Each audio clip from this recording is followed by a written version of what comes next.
What's up, guys? It's McNulty. We are back with part 2 of the Clash of Knights hero breakdown. And in part 2, we are going to be going over the 4-star heroes in the Clash of Knights. And to be quite honest, this is probably one of the more exciting ones because these heroes, these 4-star heroes in the Clash of Knights event, are probably, for me, the reason why I love this event. So we have 3 4-star heroes in this portal. I'll start with this one since he's just come up. So we have FERANT. FERANT. So FERANT is a fire hero, fire element hero. He is of the Druid class. He is in the Raven family. The Wolf family. So the Wolf family, you get the bonus of the chance to make a cast buff undispellable for 2 or 3 heroes, and it's either a 35% or 50% chance. And he gets the event hero bonus, where members of the family have additional perks in the Clash of Knights event. Now, FERANT's stats. He has a higher attacking stat, and he's also got quite high HP, so 635 attack, 595 defense, and 1474 health. So I would say his health is absolutely brilliant for a 4-star hero, nearly 1500 health. That is in line with some of the 5 stars that we see, especially in the Hero of the Month. And actually, he has had that figure reduced since he was initially released, because he was just super overpowered, as a lot of you will know, and he was put into the tank position on a lot of top raid defenses, and he was just cleaning up. So he did suffer a little bit because of a nerf, but he's still an excellent hero. His special is called Feral Revenge, and he is at average speed. Now, the caster and nearby allies counterattack with 115% of the damage received for 5 turns. A 5-turn counterattack is the longest counterattack for any average speed hero in the game.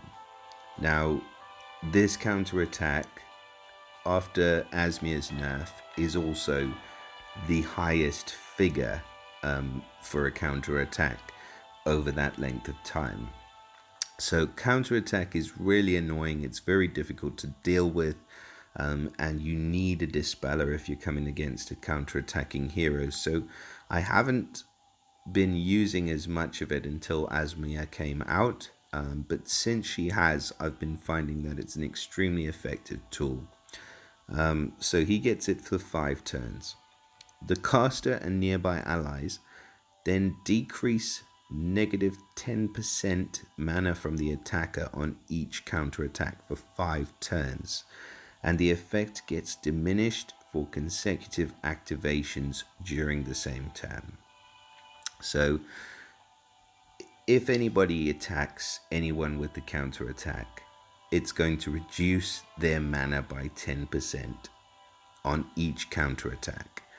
So this counts for slash attacks, it counts for special skills, it counts for pretty much anything, tiles going into the players, and the mana gets reduced every single turn. And it can be extremely frustrating to go up against FERANT, which is why he is so good when the raid tournament for the 4 stars come around, where there is no ice element allowed. He would be the tank of choice for that tournament, and all around he is just a fantastic hero to have leveled, and I think that he can work on offense as well if you build the right team around him, and you can control anything with mana control is always going to be useful. But that counter attack as well for 5 turns at 115% damage, you can get some people to suicide themselves on that counter attack for sure. So that is FERANT. Moving on to the next one that pops up. This is WREN. Now WREN is of the rogue class, which means that WREN gets the chance to dodge. He is of the Raven family, and the Raven family gets the bonus to make a cast ailment uncleansable. So he will cast an ailment, and he gets the perks of the event bonus as well. His stats are relatively good, slightly lower on the health obviously than what we just saw with FERANT, but still pretty good. 675 attack is relatively okay, 643 defense, and 1281 health. Now he is at fast speed, which is the part that I like about him, but there are a couple of parts that I don't like so much, so I'll go over them now. So WREN deals 240% damage to the target. If the target has buffs and is hit, he targets another enemy with buffs. If none of the other enemies have buffs, he targets a random enemy, and the damage is reduced on each consecutive hit. Now each enemy can only be hit once, and all targets get negative 34 attack for 3 turns. So he is in a way similar to Finley, but he doesn't hit nearly as hard as Finley. And that's a bit of a problem, because the 240% damage that he does, which I've trialed myself, is not enough. And because the damage is reduced on each consecutive hit, the damage just doesn't do as much as you need it to, and it requires you making sure that there's buffs on the whole of the enemy team, which is quite difficult to do as well.